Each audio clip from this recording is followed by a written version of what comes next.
Time for day 7. I'm a little congested, so my voice probably sounds a little deeper than it usually does, but hopefully that doesn't mess anything up too badly.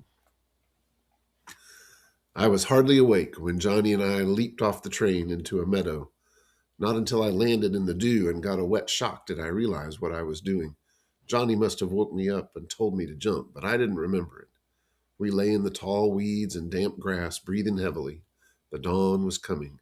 It was lightening the sky in the east, and an array of gold touched the hills. The clouds were pink, and meadowlarks were singing. This is the country, I thought, half asleep. My dreams come true, and I'm in the country. Blast it, pony boy. Johnny was rubbing his legs. You must have put my legs to sleep. I can't even stand up. I barely got off that train. I'm sorry. Why didn't you wake me up? That's okay. I didn't want to wake you up until I had to. Now, how do we find Jay Mountain? I asked Johnny. I was still groggy with sleep and wanted to sleep forever, right there in the dew and the dawn. Go ask someone. The story won't be in the paper yet. Make like a farm boy taking a walk or something. I don't look like a farm boy, I said. I suddenly thought of my long hair combed back and the slouching stride I used from habit. I looked at Johnny. He didn't look like any farm boy to me. He still reminded me of a lost puppy who'd been kicked too often. But for the first time, I saw him as a stranger might see him. He looked hard and tough because of his black t-shirt and his blue jeans and jacket, and because his hair was heavily greased and so long. I saw how his hair curled behind his ears, and I thought, we both need a haircut and some decent clothes. I looked down at my worn, faded blue jeans, my too big shirt, and Dally's worn out jacket.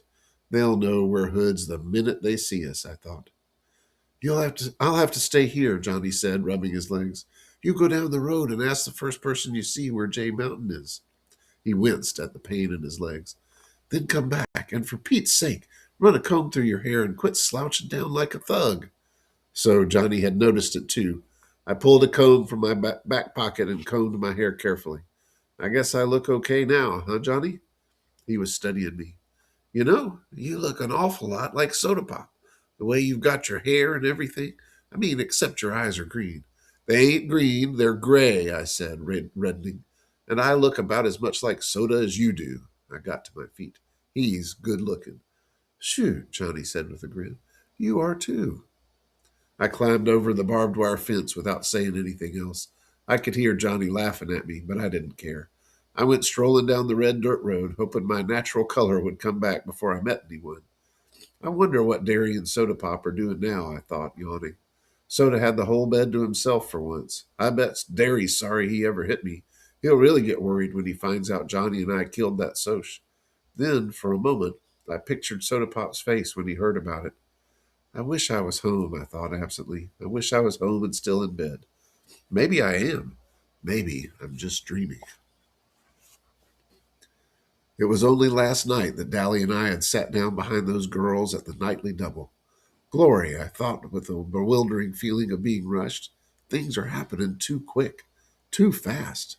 I figured I couldn't get into any worse trouble than murder. Johnny and I would be hiding for the rest of our lives. Nobody but Dally would know where were, and he couldn't tell anyone because he'd get jailed again for giving us that gun. If Johnny got caught, they'd give him the electric chair, and if they caught me, I'd be sent to a reformatory. I'd heard about reformatories from Curly Shepherd, and I didn't want to go to one at all. So we'd have to be hermits for the rest of our lives and never see anyone but Dally. Maybe I'd never see Derry or Soda Pop again, or even Two Bit or Steve. I was in the country, but I knew I wasn't going to like it as much as I thought I would. There are worse things than being a greaser. I met a sunburned farmer driving a tractor down the road. I waved at him and he stopped. Could you tell me where Jay Mountain is? I asked, as politely as I could. He pointed down the road. Follow this road to that big hill over there. That's it. Taking a walk. Yes, sir. I managed to look sheepish. We're playing Army, and I'm supposed to report to the headquarters there. I can lie so easily it spooks me sometimes. Soda says it comes from reading so much. But then Two-Bit lies all the time, too, and he never opens a book. Boys will be boys, the farmer said with a grin, and I thought dully that he sounded as corn pony as Hank Williams. He went on, and I walked back to where Johnny was waiting. Hank Williams was a very prominent country singer back in the day. We climbed up the road to the church, although it was a lot farther away than it looked. The road got steeper with every step. I was feeling kind of drunk. I always do when I get too sleepy. And my legs got heavier and heavier. I guess Johnny was sleepier than I was. He had stayed awake on the train to make sure we got off at the right place. It took us about 45 minutes to get there. We climbed in a back window. It was a small church, real old and spooky and spider webby. It gave me the creeps. I'd been in church before. I used to go all the time, even after Mom and Dad were gone. Then one Sunday, I talked Soda into coming with Johnny and me. He didn't want to come unless Steve did, and Two Bit decided he might as well come too. Dally was sleeping off a hangover, and Derry was working. When Johnny and I went, we sat in the back, trying to get something out of the sermon, and avoiding people because we weren't dressed so sharp most of the time. Nobody seemed to mind, and Johnny and I really liked to go. But that day, well, Soda can't sit still long enough to enjoy a movie, much less a sermon. It wasn't long before he and Steve and Two Bit were throwing paper wads at each other and clowning around, and finally Steve dropped a hymn book with a bang, accidentally, of course.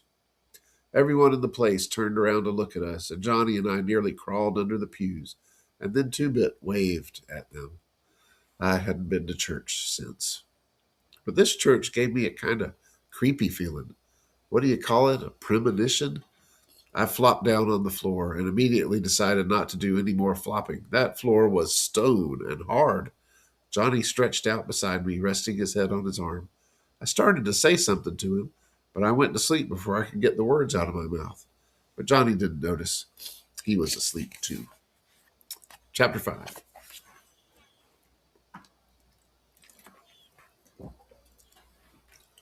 I woke up late in the afternoon. For a second, I didn't know where I was. You know how it is when you wake up in a strange place and wonder where in the world you are until memory comes rushing over you like a wave. I half convinced myself that I had dreamed everything that had happened the night before. I'm really home in bed, I thought. It's late, and both Derry and Soda Pop are up. Derry's cooking breakfast, and in a minute he and Soda will come in and drag me out of bed and wrestle me down and tickle me until I think I'll die if they don't stop. It's me and Soda's turn to do the dishes after we eat, and then we'll all go outside and play football. Johnny and Two Bit and I will get Derry on our side, since Johnny and I are so small and Derry's the best player. It'll go like the usual weekend morning. I tried telling myself that while I lay on the cold rock floor, wrapped up in Dally's jacket and listening to the wind rushing through the trees' dry leaves outside. Finally, I quit pretending and pushed myself up. I was stiff and sore from sleeping on that hard floor, but I had never slept so soundly. I was still groggy. I pushed off Johnny's jeans jacket, which had somehow got thrown across me, and blinked, scratching my head.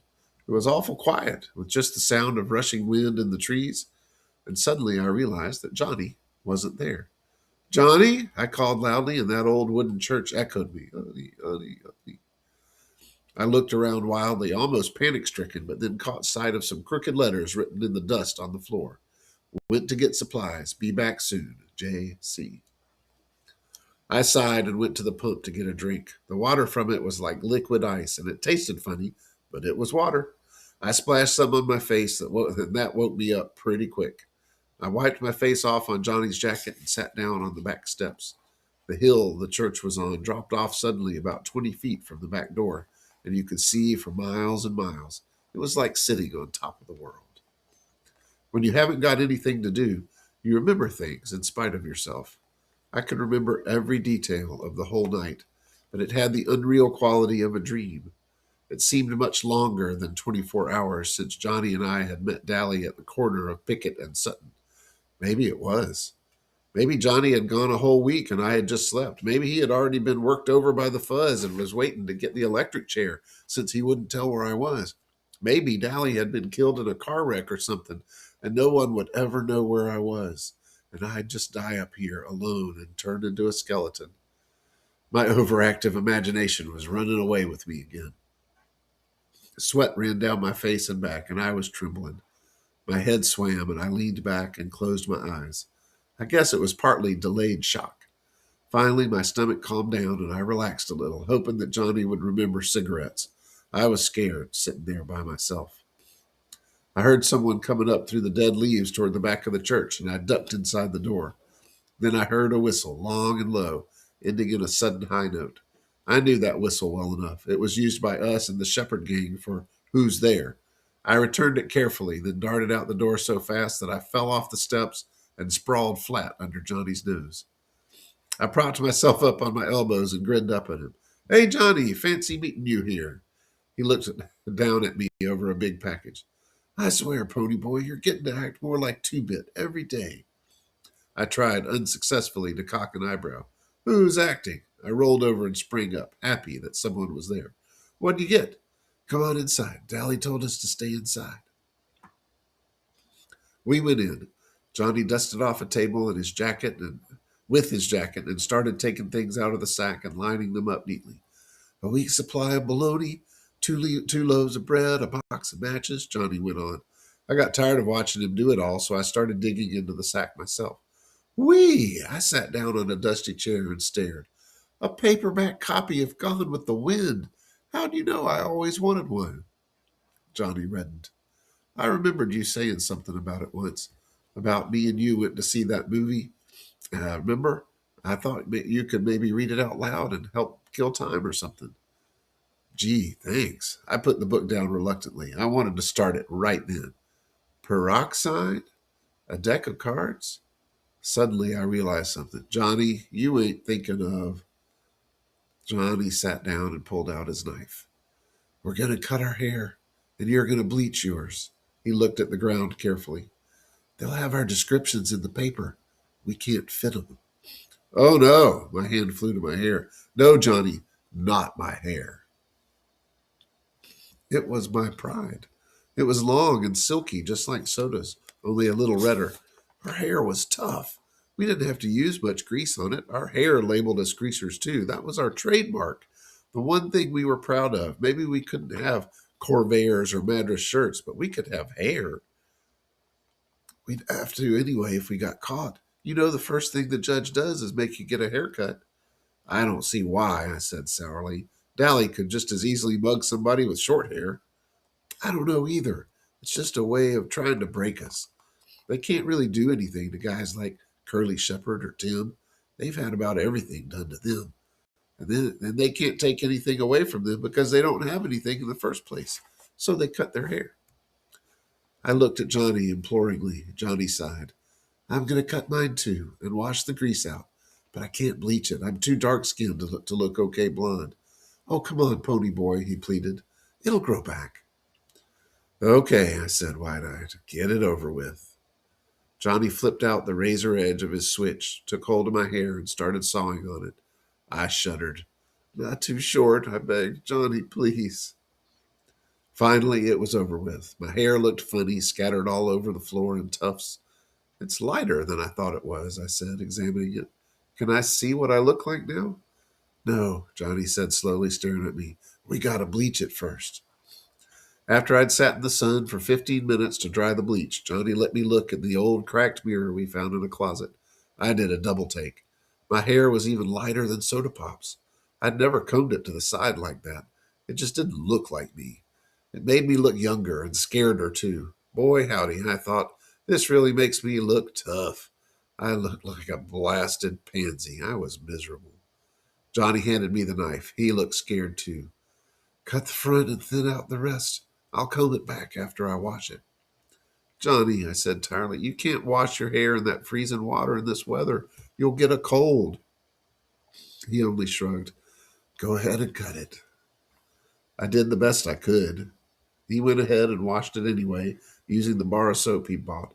I was glad I had to run away with him instead of Two-Bit or Steve or Dally. That would have been one thing they'd never think of, soap. I gave him Dally's jacket to wrap up in, and he sat shivering in the sunlight on the back steps, leaning against the door, combing his hair back. It was the first time I could see that he had eyebrows. He didn't look like Johnny. His forehead was wider where his bangs had been. It would have been funny if we hadn't been so scared. He was shivering with cold. "I guess," he said weakly, "I guess we're disguised." I leaned back next to him sullenly. "I guess so."